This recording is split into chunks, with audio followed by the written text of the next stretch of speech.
makakasama natin for the first time ever, no? Live na live, no? Ang isa sa mga special guest natin, pero isa nating guest, nakasama na rin natin sa nung nasa ibang ibang studio. Ayan. So makakasama natin live na live ang isa sa mga pinakamatindi, no? Award-winning international columnist, Sir Rogelio Constantino Medina, at syempre award-winning photographer at entrepreneur, Sir Jamin Lim. Welcome po sa ating programa, Sir Jamin, Sir Rogelio. Welcome ba? Yun, no. Sir, kamusta po kayo? Good evening po sa lahat. Ayan, no. So, grabe, no? Nakakatuwa itong nangyari sa career ninyo, sir. Pares kayong achiever. At the same time, may matagumpay na po kayo sa kanya-kanyang mga career, no? Si Sir Rogelio, nakausap ko na siya way back then at sobrang nakaka-inspire ang kanyang kwento. At bago sa atin ngayon, si Sir Jamin. Siguro, unahin mo natin ng konti si Sir Jamin, no? Sir Jamin, kamusta po kayo? Tell us more on what you do. Okay, I'm Jamin Lim. You can call me Jam. I'm a registered nurse, but now I'm practicing photography. Wow, di ba? Yun ang magandang malaman paano nangyari yung transition doon, no? Yun ang pinaka-exciting na part. Pero sa level ng happiness, sir, no? 10 would be the highest. Gaano kataas yung antas ng iyong kasiyahan sa profession or career na meron ka? Photography is my passion. Siguro 10. Grabe, oh. Kung pwede pang lampasan natin, 11 over 10. Kahit uneven na, no? Yung lifestyle na eh.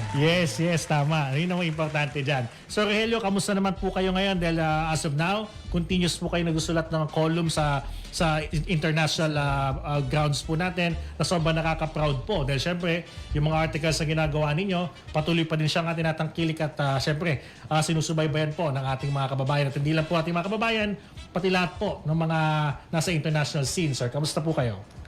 Okay naman. Medyo karating ko lang po ng Pilipinas. Grabe, di ba? Biro mo, parang ginagawa nyo ng Cubao yung US. Tama ba, sir?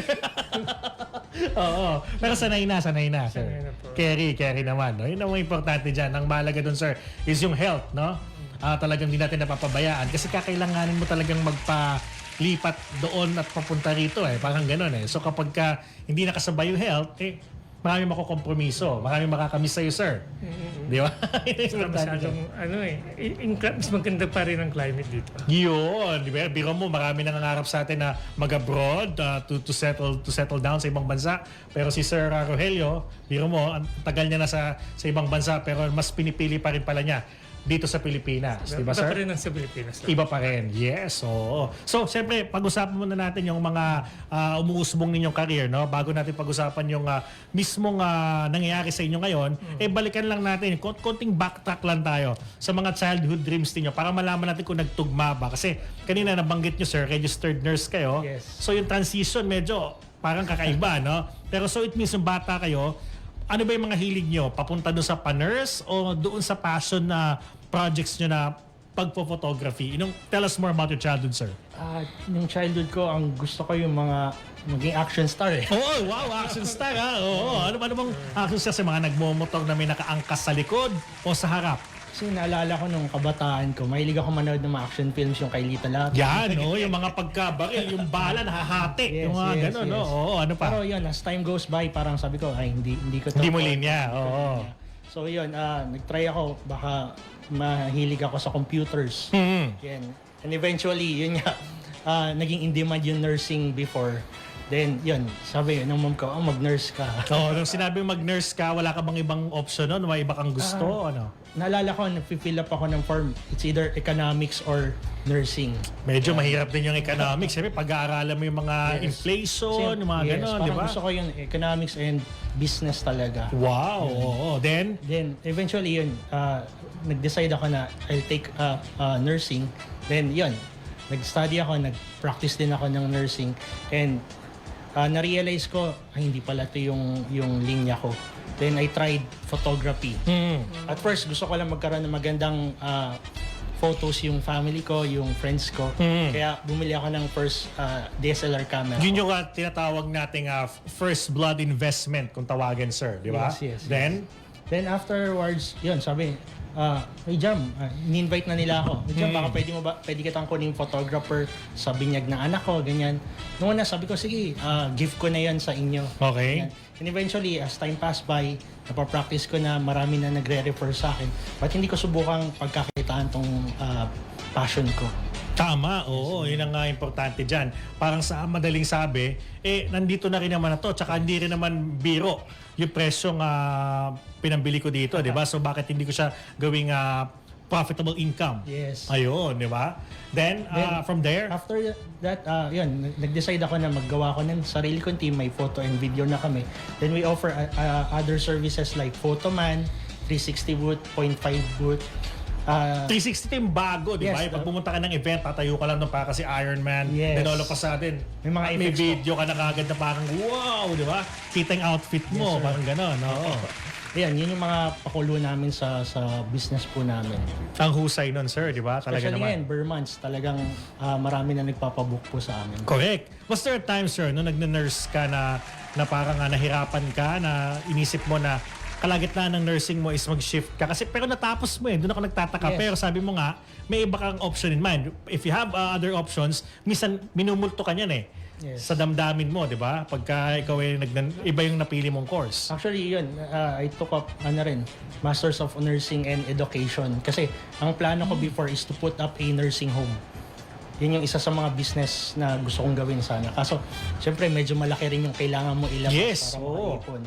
Ayun, so, inisantabay ko muna yun. Pero siguro in the future, pag nag-decide ako, mag-put up rin ako ng nursing home. Bakit hindi? Yes. Oo, di pa naman uli ang lahat, Yes. di ba? Oo, we're too young. Feeling ko nga, magka-batch lang tayo, Sir Jam Oo, Tingin ka, di ba? sir. Di ba? Parang ganun. Feeling ko, parehas tayo ng mga pinapanood nung bata tayo Parang era, parang ganun, no? Yes, yes. Naranasan mo rin siguro yung mga tagu-taguan, bangsak, bahay-bahayan, mga Definitely, ganun. sir. Yan, oo. Yun ang mga batch natin. Okay. So, Relio, kayo naman po pag-usapan ulit natin para lang ma-inspire mga viewers natin on how you conquer po yung international scene natin, paano kayo nakapagsulat doon, para lang po recap sa mga viewers natin, syempre, para sa mga bagong viewers din natin.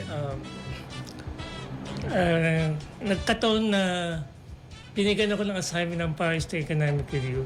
Okay. At that time, wala nang Paris State. Sa Hong Kong yun. And then I was assigned to interview Dr. Mamoru Mori, Asia's first astronaut. Grabe, no? Sa Hong Kong to. It is business, but nasa Japan si Dr. Mamoru Mori. So I went to Tsukuba City. Pinadala ka, sir. Papunta ako Wow, doon. di ba? Biro mo, okay. Isa science city sa Japan. Okay, and then first time ko nakita talaga na yung astronaut na so yun lang, pangarap ko talaga makapag-interview ng astronaut. Oh, Hindi so ko nung naman alam time na yun, sir, na mangyayari parang yun biro mo, sa dami-dami ng Pinoy na pwedeng bigyan ng opportunity makapag-interview ng astronaut, di ba? Talagang ikaw gusto mo, nabigay sa'yo, which is Yes. parang minamanifest, no? Do you believe in that, sir? Yung power ng what you think is what you become? Yung ba yung nangyari? Saka siya kaunahan astronaut sa asang. Saka pagkaalam ko, ako yung kaunahan ng Pilipino na nakapag-interview ng astronaut. Grabe si Sir Rogelio. A living legend, sir, no? Talagang matindi yun. Tell us more about the experience, sir. Nung nakita mo siya, dahil syempre, dream interview mo to Ako kasi medyo mababaw lang yung dream interview ko. Gusto ko Richard Gutierrez Baka manginig pa ako noon. Idol, kayo po, sir, syempre, iba yon. Astronaut, first astronaut pa sa Asia. Yung pressure, syempre, ikaw din yung unang Pinoy na makakapag-interview. Ano yung naging usapan nyo, the impression? Kamusta yun? Nabanggit niya yung Mount Pinatubo. 1991. Oo. Okay. Binanggit na sa akin yung at that time, nandun sila sa outer space, nakita talaga nila yung apekto ng Mount Pinatubo, how could change the space in the climate change. Kaya nga ang laki ng apekto talaga nung pagsabog ng Mount Pinatubo sa when it comes to climate change. That's why, ang ba nun, hindi pa alam to ng marami, di ba? So magandang bagay na sa mismong astronaut na nakatingin sa aerial Nakita niya yung aspect, di ba? yes, Oo. nakita niya. Aerial POV, ka nga. Oo, sir. Then, So, ayun,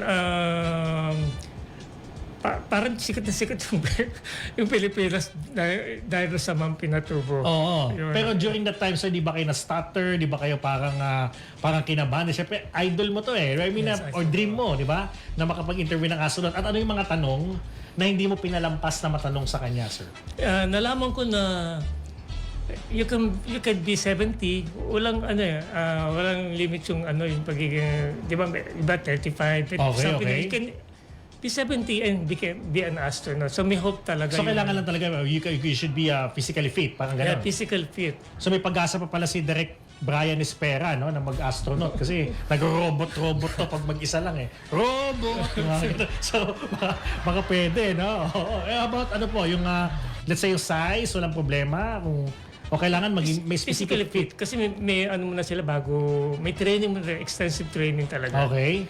And then meron ng mga tandaan, edad na pero nag-astronaut. Galing, no? Talagang kung ikaw ay nangangarap na makarating sa space, walang limit.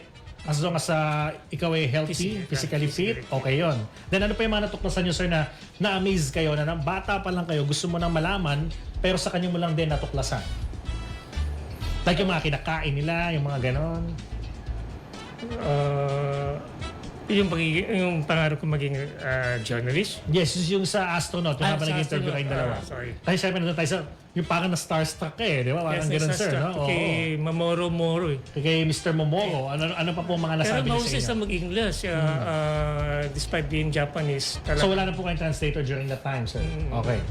And then, it was also published in, I also wrote for Japan Times at that time. Oo, so sumakto. Nung nandun kayo, nakapagsulat din kayo for Japan. So nag-stay din kayo. And sunod-sunod nga po bali sabi ng kaibigan ko nagtatrabaho sa Philippine Embassy, si Christine Cunana, bagit ko na Oh, yes, okay. She took 5 years to enter to penetrate the Japan Times. 5 years. 5 years. But ikaw, less than a year. 6 months. Oh, let's say gano'n, no? 4. Hindi ko, kasi may very ano yung mga Japanese. Pero what's your But it secret, gave me Sir the Elio? Paano opportunity. nangyari yun, sir? Paano nangyari? Maybe may kasama ng luck at saka dasal siguro. Grabe, oo naman. Ano. Oo. And maybe because of Mamoru Mori, yun ang nag-break. Yung through sa nagdala, parang nating tatak niyo siya na Yes, na-interview niyo nga nag-break first sa- Asian astronaut. And then after that, sunod-sunod na. Grabe yun, sir. Paano niyo na-maintain, sir, to be on that kind of let's say status na nandun na kayo, nagtagal kayo? Paano yun? Then syempre, the Umuwi pa rin competition ako is eh. so tight, sir, di ba? I miss the Philippines. So, despite na nagiging sikat na nga Oo, ako yung doon. ganda ng opportunity, di ba? Oo. And then, pati in-interview ko yung producer na sa showbiz. Doon pala, mahilig pala sa showbiz sa mga Hapon. Oo, okay. Bigla, nung umuwi akong Pilipinas, biglang pinag-usapan ako sa Japan. So, meron kasing controversy, something na So, pinababalik ako ulit. Mas gusto ka lang, sabi ko, mas gusto ko correspondent na dito ako mabis. Tapos Basta, nababato ka na lang. lado ko bumabalik Pilipinas. Napaka-importante na kumbaga dito kayo maging Yes. yung home base nyo pa rin. Yes, yung roots ko talaga. Yun, di ba? Yun ang importante na Kaya kahit ano tuturo po ako mangyari. ngayon. Very well sa said. Saan, Pilipinas. sir?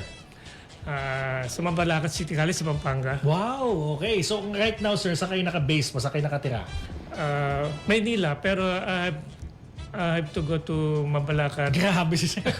Nasanay na po talaga Hindi ko ako. kinakaya yung ginagawang Cubao yung Amerika, tapos yung Mabalacan, parang ano lang, 7-Eleven. Ay, parang convenience store. Sorry. Parang convenience store. Parang ganun lang. Na-amaze ka sa akin. Dati na kasi ginagawa ko. Nagbiyahe ako nagtuturo ako sa Holy Angel University. Every day, Manila, Angeles, araw-araw yun. So wala Nagbiyahe na. ako. Kahit sabihin natin na habang tumatagal, syempre nagkakaedad tayo. Wala lang. Hindi yun napapansin. So, pero siguro, namimiss ko na active talaga ako. Correct. Speaking of pagiging active, parang ang dating ba, therapeutic ba ito? Itong mga Yes. pabiyahe-biyahe para Yes. lalo kayo maging sharp, maging... Yes, therapeutic yung pagbabiyahe at saka yung pagtuturo. Ayun, very importante. Parang mangyari parang forever young kayo from within, di ba? Yun ang mahalaga dyan, sir. Especially when you face the students. Yan, no. Yun ang importante. Kasi pag-usapan natin yan maya-maya, sir, yung mga pinagdaanan nyo dyan sa mga estudyante kasi iba-ibang level yan, di ba? Okay. Punta naman tayo kay Sir Jam ulit. Sir Jam, the transition itself, kailan nyo na-realize na okay yung pagpo-photography dahil nga nabanggit nyo kanina, gusto nyo nang magtayo, para dito, kailan nyo na-realize na pwede nyo i-establish yung career nyo at okay naman pala? Paano yun? Yeah, 2010 yun. Bumili ako ng camera ko noon. Then I start shooting dun sa mga events ng friends ko, binyag, birthday. Yan. Tapos eventually sabi ko, mukhang okay to. Ano pa yun nag-work pa ako as nurse. Then aside from that, nag-drive din ako ng taxi. Oh, grabe Yes. Ang lupit nun, no? Then, yun yung way ko para magbigay ako ng business card. Kasi hindi na sila makakaindi. Pasahero ko sila, then I'll give business card. For the photography. photography. Wow, ang galing ha. Parang nag-invest ka para maging tulay palalo. Yes, and Doon sa isa pang business. yes, Okay. sir. Then eventually, nakakuha ako ng mga clients doon na widen ko po yung network. Hindi pa uso yung yata yun wala pa yatang Facebook. Wala pa kasi Ay, may parang Facebook ngayon na kasi pala. pinopost na eh. Siguro may mga ano Facebook. pa lang yan, mga Bago pa lang. ano pa lang yung Facebook nito para mga taniman, mga Yes, farm pa yes. lang, mga may mga Exactly. baka, Yes, mga ganun. 2009 Facebook, 2000 ganyan. Correct. Ayun, afterwards nakakuha tayo ng mga okay na clients, then nag-refer na po sila, then nag-grow na rin po yung network namin. And I develop yung team po namin. Wow, di ba? Ito nga pag-build ng team, Sir Jam, na paano nyo to establish that you have the right person para hindi kayo masira, magtagal kayo. Kasi syempre, kahit sabihin natin na, sige, you have the capability or meron kang kapasidad na magbuo ng grupo, magtayo ng production team, ng kumpanya, pero pag maling tao yung mga nailagay mo, hindi rin siya magtatagal. So paano nyo sinecure yun, Sir Jam? May iba nakuha ko as freelance na medyo skilled na talaga. Okay. Then yung iba, tinrain ko from the start. Start muna as personal assistant ng team, then Okay. team driver. Then ngayon sila na yung mga seniors namin. Then eventually may mga sarili na rin silang mga studio. Pero Wow. sa amin pa rin nag-shoot. Yun ang importante dyan. Yung kumbaga hindi nag-burn yung mga bridges, di ba? Yes. Yun ang Kasi importante. one thing I consider is yung attitude talaga. More than the skills. Yung skills kasi kayang matutunan po yan. Madali lang i-impart po yan. Pero yung attitude talagang yun yung pinakahinahanap ko po. Yun, di ba? Para mangyari maging mas successful Yes, sir. yung business. Kasi for example, parang kinukonsente mo yung may attitude, hindi mo siya ginagawa ng way, o hindi mo siya, let's say, parang hinaharap, di ba? Parang ganon, or tinutuwid. Yes. Kailangan Masisira niya yung sistema ninyo, di ba? especially yung sa call time. Yan. Ayoko kasi nang nalilate. Magagalit ngayon yung mga yung mga client, di ba? Yes, Kapag akala ko ba gagawin na to ng ganito, o bakit Opo. wala pa? So sunod-sunod yun, domino effect, di ba? Tsaka yung pagiging masinop sa gamit, importante po yan. Kasi hindi rin biro yung mga gamit po ng team. So hindi pwede maging clumsy na may mabitawan kang mabasagin. Yes, or yun, ingatan lang talaga yung proper storage, proper maintenance ng gamit po. Ayun. Sige mamaya, balikan naman natin yung tungkol sa pag-maintain ng gamit. Kasi akala ng iba, Sir Jam, kapag may pera ka, bibili ka na lang. Tapos yun na yun. Hindi nila alam, meron niya na dapat storage, may tamang... Mamaya, pag-usapan natin yan, Sir Jam. Balikan ulit natin si Sir Rogelio. Sir Rogelio, yung sa mga estudyante naman, Sir, yung management sa mga tinuturuan ninyo na parang ang mangyari masecure mo na lahat sila matututo. Kasi di ba, pagka medyo mga high school na ito, mga college, medyo may iba, may mga mahaba na yung mga sungay, sir. Tsaka syempre, hindi na rin tayo bumabata. Medyo yung pasensya natin baka hindi na kayanin. So, paano nyo dinadagal itong mga ganito sitwasyon, sir? I think my students are watching right now. Okay, sir. Paano yan, sir? Okay. Okay. Kasi I always believe yung multiple intelligence. Ayan. ng mga bata. So, may kanya-kanya ay saka ako, no one will be left behind. Yun ang importante. And saka no one will be left behind. And I also follow the learning style inventory ni David Colt. Paano yun, It's a sir? proven when it comes to, kasi may ibang material, ibang learning style. Okay. So I follow when you group the students according to the learning style, it become effective dahil nagkakaroon ng Wavelength sabay-sabay. Tama po ba? motivation. Wavelength nila sabay-sabay kapag yung learning style pare-parehas, magiging mas madali po ito kung Yes. Kung sabay-sabay. Yes, tama. Yun. Kung para-pareho sila ng Correct. group sila. Like for example, according to the learning ABC, style. parang ganyan. Mga team lang ito, parang ganon. Nagkakaroon ng smooth yung flow ng Ayun. nagiging productive. O unlike yung parang kung iba-iba, hindi makakasabay yung iba, tapos parang magiging pasaway na lang yung hindi makakasabay. Yes. So sayang yung Yes. time and effort. So maganda na parang may section sa madaling sabi, sir. And right now, I'm teaching customer analytics. Okay? strategic management, own business, and international business and trade. Wow, okay. So para mangyayari, magagamit ito ng mga students, hindi lang dito, kundi sa international scene. Yes. Ayun, di ba? Napaka Saka na-apply ko yung Mr. Customer Analytics. Siyempre may mga sample, sa Pilipinas yung BPO, di ba? Pero sa Amerika may sample yung Universal Universal Studio Hollywood. Ayun, di ba? Yun ang importante dyan, no? Kasi Example. para nga sa madaling sabi, kapag we're talking about international, kaya to ng mga Pilipino, di ba? Kasi, kumbaga, matatas tayo mag-English kung matututunan natin sa madaling sabi. Tapos, ang dali nating makipag-communicate. Yes. Tama po ba yun, sir, in your experience? Yes, tama. O kumbaga mayroon tayong advantage, di ba? Yun ang mahalaga dyan. So, ano yung pinaka ninyong malilimutang experience na parang, let's say, napagod kayo, nahirapan kayo sa pagtuturo, or parang, master ko na to. Hindi ako mahihirapan. May ganun, meron pa rin times na Na-miss ko minsan. talaga nung sa Amerika ako. Siyempre, I have to take care of my mom. Yes, My mom is watching. Yes, hello po. Yes. Ayan. And I asked for niya permission kasi alam niya gusto ko talaga magturo. Oh, okay. So, parang hinahanap-hanap niyo pala. Oo. Kasi right now kasi ang visa ko kasi journalist visa. I'm allowed only to write. Okay? Okay. O this a working visa. Pero limited lang sa pagsusulat. So just in case na, for example, may magalok sa inyo na to do a broadcast or a hosting, medyo magiging illegal na yon sa part na yun. Kasi sabi mo nga, your restriction is for writing. Isa related sa information, wag lang magtuturo. Okay. Yun pala. Oo. So, Pwede pwede ka pa rin related in sa anything. information. Anything. Ayun. Okay, anything about information. Pwede rin sa gobyerno, basta information is considered under journalist visa. Ayun. Yun. Journalist And- visa. Ngayon, nalaman natin yan, ha? And then you Maraming can walang idea stay dyan. you can stay in the US for as long as you want. Yun ang nun. Yun ang kailan bihira na nagkakaroon ng journalist visa at saka judicial status. But right now, kino-question na yata ngayon yun. So iba na. O baka eventually, baka mawala.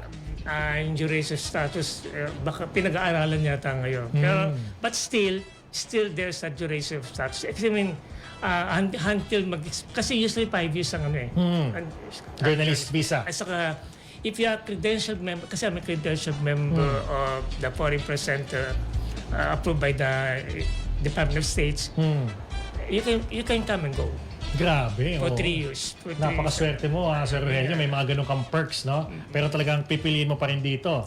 Kahit sabihin natin na you have the perks to stay there for so long, dito ka pa din. At saka, kung minyo sa, for example, sa White House, pwede ko namang, duty to internet, isasama ko sa column ko. Galing. Di ba? Yung blessing ng internet eh. Wow, kasi napapadali yung mga bagay, hindi na kayo kailangan physically na nandoon. I don't or, need to di be ba? in the White House. Parang Correct. Oo. Pero mahalaga nun, efficient kayo kasi nagagawa niyo lahat ng bagay na masaya kayo. Your homeland. At the same time, yung pagtuturo, yung gusto nyo pang may maipasa kayo for the younger generation. At the same time, pagsusulat nyo abroad, hindi pa rin siya natitigil kasi you could go back and you could send. Yes. Yun ang importante. Saka it gives me yung column ko, opportunity for Filipinos kasi international. Hindi lang sa Amerika kasi maraming sa other countries like Canada at saka Yes. sa Europe. Binabasa. Inaano ko yung, usually piniprepare ko, binabanner ko Pinoy. Ayun, tama. Yun ang mahalaga dyan, di ba? Talagang nasa puso, dugo niyo talaga, Sir Rogelio, no? So going back kay Sir Jam, pag-usapan naman natin yung tamang pag-alaga, no? Ng mga gamit. Dahil syempre, it's investment para magtagumpay yung negosyo mo. Kailangan hindi papalyar yung gamit, di ba? Tsaka di biro yung presyo nito, ha? Okay. Hindi na kita tatanungin kung magkano inaabot ng lahat, baka mahirap na. Okay, sir? Okay, tell us more. Yeah, sa mga equipment po namin, especially the camera and lenses, we have the dry box. Doon po namin ini-store para regulator namin yung temperature nila. Maiwasan yung mga moisture na nagkakos ng fungus. Dry box para itong yung nilalagyan ng pera na may lock, bolt, parang ganun ba? Parang volt siya, Okay. sir, na controlled mo yung temperature. So may certain temperature lang yung or humidity yung isang box para hindi magkaroon ng fungus. Yun. Pero wala naman tong kumbaga issue na parang ang dating baka may masunog sa camera, magka-moist, wala naman ganon. Yun yan, yung moist yung iniiwasan natin. So dahil doon sa temperature na yun, wala kang magiging problema, nandun lang yes. siya. Opo. Disaksak-sakto. Opo, disaksak. Wow, So grabe. naka-on yun 24 hours. Syempre dahil kami nasa media industry, no, kaming network, Bigyan mo kami ng idea nga, sir. Magkano abutin itong box na, dry box na to? Mura lang yung dry box, mga around less than 10,000. Okay. Or just small lang. Okay, Depende okay, yun no? sa mga laki. Si mga ganito pa pwedeng ilagay dyan, yung mga ganitong mga camera. no? Yes, pwede po. Swak, di ba? Maganda na maging safe tayo kaysa yung biglang all of a sudden magkasakit sila ng sabay-sabay, di ba? Kasi naghahawa po yun. Oh, yun pala yun ha. Oo. Fungus transmitted disease pala to. Ganun ba yan? Pag nalagay mo sa isang container na may fungus yung isang kalat po yun. Correct. Especially pag kumapit na yun sa lenses, mahirap na matanggal. Ayun, tama. So, going back sa ating mga special guest, si Sir Jam at si Sir Rogelio, pag-usapan natin, sir, yung pag-recognize sa inyo. Siyempre, kayo po yung award-winning journalist na rin po, columnist. Talagang marami po kayong mga achievements so far. How was it po na parang kayo po established na nare-recognize na po sa iba't ibang mga platform? Pero I still Naka sa lupa. Yan. Correct. Tama, sir. hindi pumapasok sa isip. Tama, oo. Kasi mahirap na, sir, na parang yun na lang yung magiging purpose natin, di ba? The recognition, yung mga palakpakan, di ba? Yung purpose natin mawawala, di ba? Correct. So, right now, sir, kahit sabihin natin na established na kayo, nakafocus pa rin kayo sa totoong vision nyo sa iyong karera is syempre to help the students at syempre mabigay nyo yung mga tamang information sa inyong mga column, di ba? At marami pa. Eksakto. Correct. Oh. Ano naman po ang sabi ng iyong family dahil syempre naabot nyo, itong naabot nyo sa ngayon, ano yung impact sa kanila ng mga ginagawa ninyo? Sabi natuwa po, lalo nanay ko. Hindi na kalain maabot ko yung pangarap ko na, noong pala alam niya, pangarap ko na talaga maging journalist. Although yung sa family namin, karamihan comics writer. Oh, okay. Kasi Tama. uncle ko si Jim Fernandez. Wow, Sa oo. Zuma. Zuma daw. Wala na rin sa Canada. Yun, at least sa pamilya namin, may naging journalist. Yes. Hindi naging although nasa talaga yung creative writing pa rin. And plano ko nga gumawa ng novel. Siguro another aspect yun, yung lola at lolo ko, panahon ng Hapon, sinolin nila yung pera sa may-ari. Oh, Habang grabe, no? nagkakaroon ng Napaka-noble, no? Isa na daw, sabi nga sa akin ni Dan Tulimoto, gawin mo na yung kasi papatulong ako na how to do that novel. Okay, so, siguro pagiging journalist ko, baka gusto ko namang yung pagiging novelista siguro by story ng buhay lola at lola ko. And we still have time pa naman, sir. Siyempre, never too late pa naman. So I think magagawa pa ito. Yes. Magkaroon lang ng mga tamang tao to help. Yes, Yun. tama. Diba? And we're looking forward for that novel, Sir Rogelio. Mukhang maganda to. At sana, hindi lang sa maging novel lang. Sana maging movie din. Yes, At isa ako sa mga gaganap. Yes. May ganun usapan. Parang fix na tayo, sir. Parang di ka naman problema sa casting. Then, siyempre si Sir Jam, same question with Sir Rogelio. How does it feel na recognizable na kayo ngayon? May mga nag-acknowledge sa inyo. Ano pong impact nito sa inyong family, sir? Siyempre, isang malaking karangalan na ma-recognize ng award-giving body na Philippine Finance Business Award. Lalo na malaking boost to para dun sa motivation ng team namin. Na yun, si Sir Jam, wow, na-recognize as one of the outstanding photographers. Ayun, nakakatuwa. Tsaka, ayun, maraming nakakilala rin kahit papano sa amin. It only means na parang you're doing right. You're doing it right. Parang nating yung negosyo mo, hindi lang sipag at tiyaga, nagbubunga ito na parang yung mga tao ay mas lalo pang magtitiwala. Ma-inspire, di ba? Na parang nating yung credibility mo ay lalong tumitibay, di ba? Then, nagkakaroon kami ng mga bonus na clients, additional Yun ang clients. importante dyan, sir. Mas marami kami natutulungan sa team. Yun ang importante. Hindi mo nakakapag-provide kami ng job sa mga students, di ba, mga working students, mga single mom, single dad. Yan, nakakatuwa kasi meron silang work. Yun ang mahalaga dyan. Talagang malupit. Kung si Sir Rogelio, ang kanyang future plans ay magkaroon ng maging novelist pa. Kung magandami niya ng hats na sinusuot, jack of all trades si Sir Rogelio, gusto pa niya maging novelist. Kayo, ano pang future plans niyo sa iyong career? Gaya nga nasabi niyo kanina, gusto magkaroon ng nursing home, tama? Yes. Maliban doon, sir, do you have something in mind? Gusto namin, hopefully, next year, maging full prod na kami. Wow! So, we'll be handling events na. Kayang-kaya na i-cover. Oo. sa gamit, sa tao, sa ano po, sa team. Hopefully, magawa po namin next year. Yun, di ba? Hindi naman imposible yan, sir. Pero ang inaantay ko sagot sa inyo, pakapasok kami pagiging action star. So inaabangan ko kung game, di ba? Actually, before nag-produce kami ng film. Why not? Oo. At syempre, hindi na rin yung linya, yung mga gamit, di ba? Yung mga tamang tao na lang na magde-direct or kung ano man, pwede. Yes, sir. Oo. Mga long, full length. Oo. Ikaw na rin gumanap, sir. Siyempre, Actually, may gusto ko before na may cameo ako doon. wow, di ba?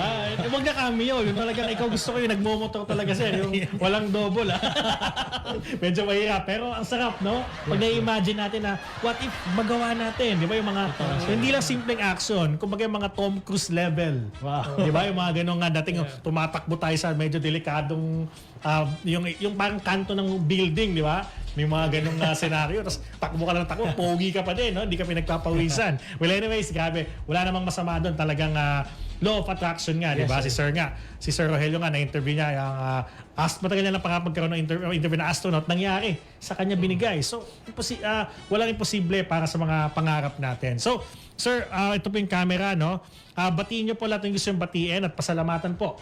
Lahat ng gusto niyo pong pasalamatan. Go ahead, Sir Rogelio, the floor is yours. Okay, gusto ko yung pasalamat sa La Visual Corporation sa 3 beses na ito. Wow, sunod-sunod. Bibigay na- Tripit ka na, sir, ha? Oo. Beses na karangalang ito. At saka, napapasalamat talaga ako sa kanila kasi nung inano ko sa AI, Hmm? tapos nagulat niya nga lang ako na halos yung ano ng La Visual, I'm grateful sa La Visual. Miss Lalaine, Open no? door Yes, talaga. oo. And then, sabi papasalamatan ko yung mga, babatiin ko yung mga estudyante ko. Go. Sige, sir. Okay, go. Alam ko nakikinig kayo ngayong gabi. So BS Office Administration, 4th year ABC, BS Enterprising Students, 3rd year A, and BS Administration, Tourism Management Students, 4th year. And Ayun. also, I would like to greet yung yung dean namin, former dean, pero vice president ngayon ng administration ng Mabalacat City College, si Dean Calma. And yung president din namin kay Dennis Tacadena. At saka yung president ng Mabalacat City College, si Dr. Sonny De Guzman. At saka kay Mayor Gerald Aquino ng Mabalacat City College. Wow, palakpakan natin. Thank you so much, Sir Rogelio, for your time. And I hope maraming best pa tayong magkakasama. Alam niyo na yung bago naming address. Okay, Sir Rogelio.